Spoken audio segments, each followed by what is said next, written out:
we'll start with something else this week, but it's, of course, European Union centric and European Union in its foundation, and that is something called Article 13. This is very, very important for people to start contacting their members of the European Parliament, if you can find out who they are. Most people don't know. Irrelevant organisation. But in this case, they're going to have a vote pretty soon on this Article 13. Now, to put it into context, it's very clear that someone has sat around a table at some point, symbolically or literally, and said, how do we destroy the alternative media that's putting out information we don't want people to see? And they've been on a point-by-point journey of targeting all the elements that would damage the alternative media. First of all, they targeted them financially. A lot of people in the alternative media depend for their income and therefore the ability, often a meager income, depend on that for their ability to work on this full time. And if you don't work on it full time, well, you can do a little bit, but it's only a little bit, because this needs total focus. I mean, when you're trying to uncover, challenge, and expose something that has untold numbers of full-time bureaucrats, manipulators, lobbyists, all over the world, working full-time to push in one direction, well, at the very least, those trying to uncover it need to be working full-time. So to do that, of course, you've got to pay the rent. So one of the main forms of income that the alternative people have had over the years was a bit of the advertising, and it is a bit, from the YouTube videos that they make and post. So the first thing that happened is that YouTube, owned by Google, then demonetized, as they say, alternative media videos overwhelmingly. And that hit the income of people and made it more and more difficult for them to work full time and pay the rent, disseminating this information. And as I said in my last book, the next stage, and we're there now, kind of quite a bit past it, will be to start deleting YouTube channels, which is what they've done. A lot of people have had YouTube channels deleted for the simple reason that they are saying things that they don't want people to hear.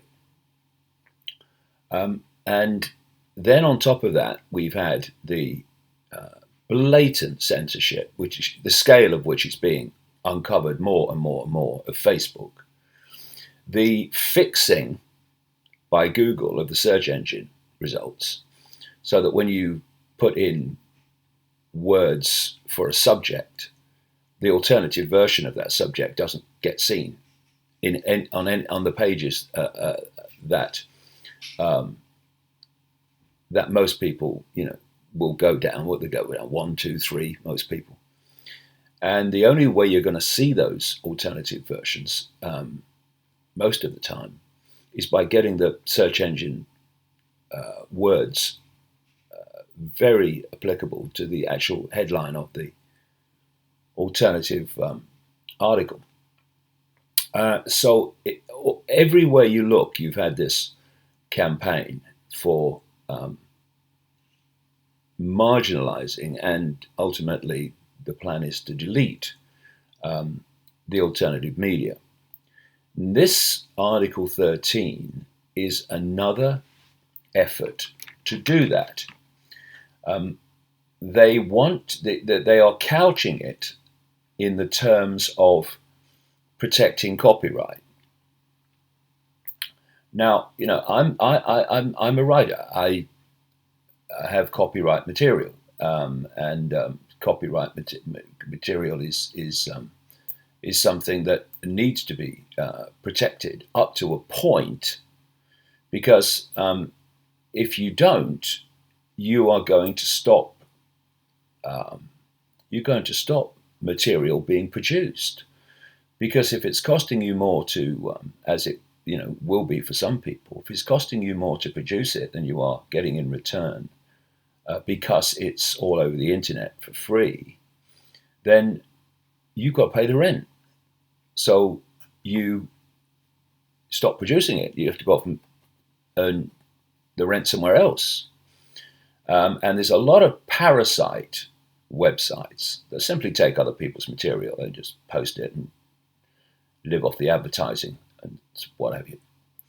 So there's a lot of parasites going on. So, copyright material should be protected. But how do you do that?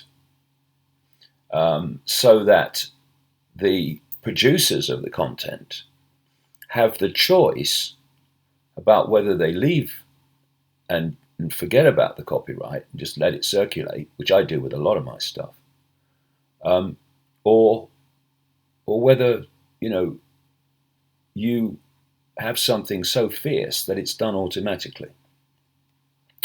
And up to this point, what you've had is, if someone posts your copyrighted material, then you can ask for it to be taken down on the basis of copyright.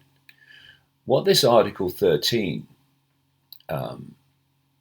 is demanding in its current form, and it's close to its final form now, is to have these internet companies delete, or in the end through algorithms, stop the posting of any material that is copyrighted. Now, what that means, of course, is that a heck of a lot of stuff that the copyright owner would be fine with it circulating is going to be pulled into this. There is, without question, going to be a lot of material that's not copyrighted. It was perfectly okay, even under this Article 13, that's going to be pulled in by the algorithms. And it's going to have a phenomenal effect on the free flow of information on the internet.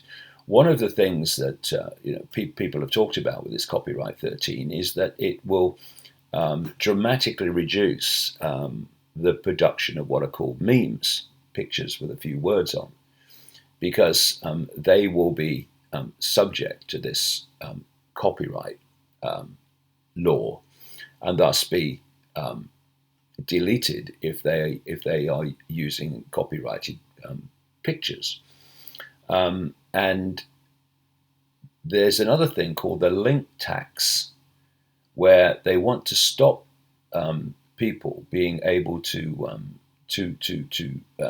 link to articles.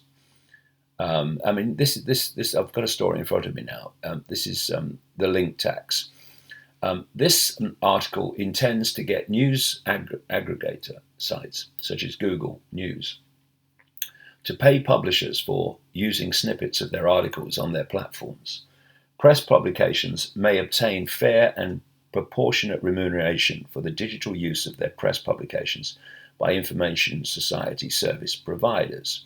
No one is really sure how this one would work, the article says. How much of an article has to be shared before a platform has to pay the publisher?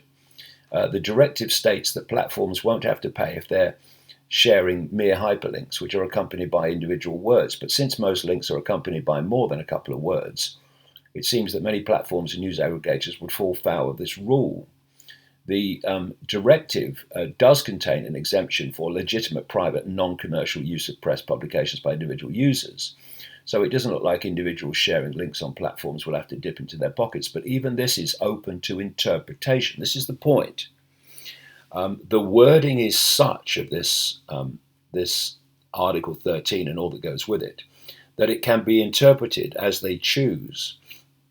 And it's being done by people that want to censor the alternative media. And of course, what the alternative media works with a lot is linking to mainstream news sites, but putting the article and the content of the article into context, which the mainstream version will not. And so the point about copyright and remuneration is that the alternative media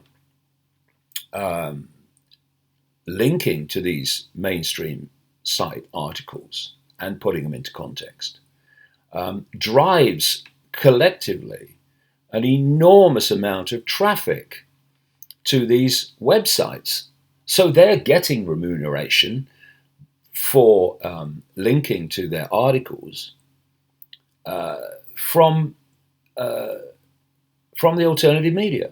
Now, if people are taking an article, cutting and pasting it, and putting it on their own website, that's completely different. I'm absolutely against that. That's completely unfair, because you're taking someone's effort, someone's work, and you're just basically stealing it. So that you're pushing against an open door when it comes to that. But to use 2 or 3 paragraphs of a long article to give a feel for what the article is, to give people the decision about whether they want to link to the whole article, and then with the link to the whole article on someone else's site, the producer's site, so increasing their traffic and they get the remuneration that way, that is a fair exchange. And that's how it's worked up to this point.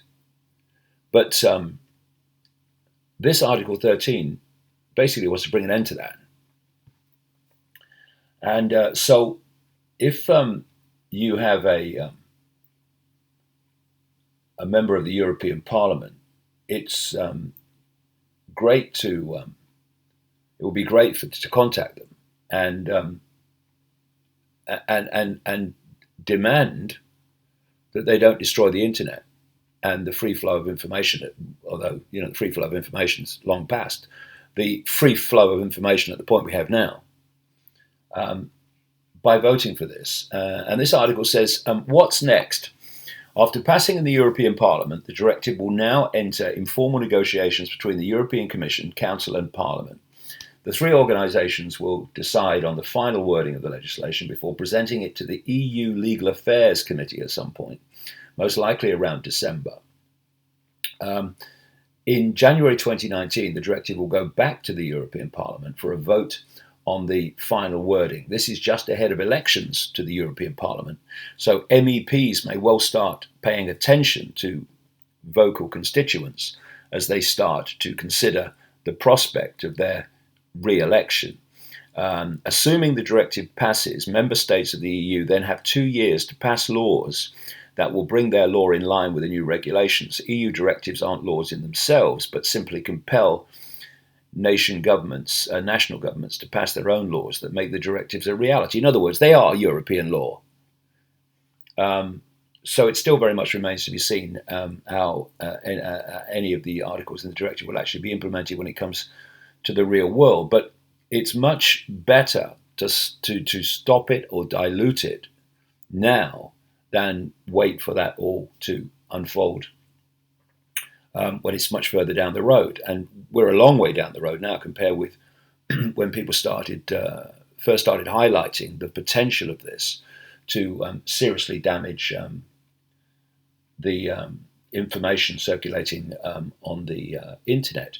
But you see, this is the European Union encapsulated. European directives aren't laws in themselves, but simply compel national governments to pass their own laws that make the directives a reality. I mean, that's just a relatively handful of people compared with the population of Europe, dictating to national governments what laws they will pass, what laws they will adhere to. And we have people now in Britain running around desperate to stop Brexit and allow these bureaucrats to go on with this dictatorship. One of the people or one of the organisations that's campaigning against Article 13 is YouTube, which is kind of ironic. It's saying save your internet. It started a Save Your Internet website. This is another story. YouTube is encouraging content creators to speak out against the European Parliament's copyright reform initiative, claiming new legislation would force it to block the vast majority of uploads from Europe. Well, where was your concern, YouTube, when you were blocking and deleting, and still are blocking and deleting, alternative content just because it's alternative? It's talk about hypocrisy. But then again, hypocrisy, YouTube and Google and Facebook and all these people are just interchangeable terms. So YouTube is warning about the dangers of all this when it's just an expansion of what they're doing already in terms of the alternative media.